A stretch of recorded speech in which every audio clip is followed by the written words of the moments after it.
So I'm in the intake queue and I'm looking for a contact completed of past regional volunteer services. There are quite a few, as you will notice. So let's look at Jennifer. Click on her profile.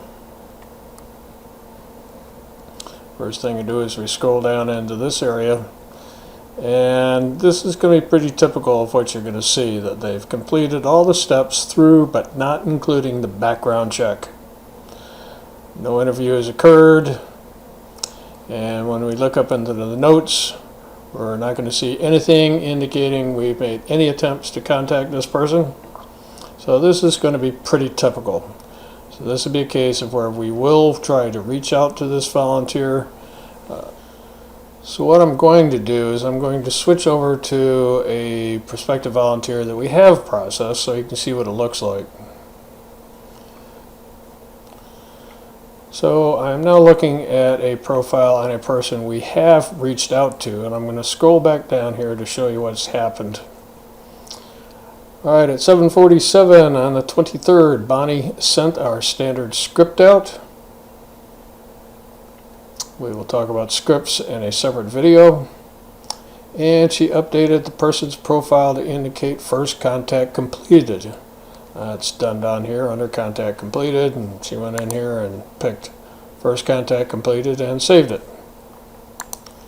Now let me emphasize right now that these timing, this says 8 o'clock and this says 7 o'clock, there is an error in how these events are posted, and so I'm going to make the assumption that either this occurred at 8:47 or this occurred at 7:47. They're both hand in hand. And so the first contact was completed, and that is, in essence, is based on sending an email. We don't try to reach out to volunteers at 7 o'clock in the morning, but it looks like at 9:55 Bonnie used Google Voice and tried to reach out to the person and updated that that occurred. So this is an important step just so we know what's happened. If she hadn't posted this, we wouldn't be certain if a Google Voice was done.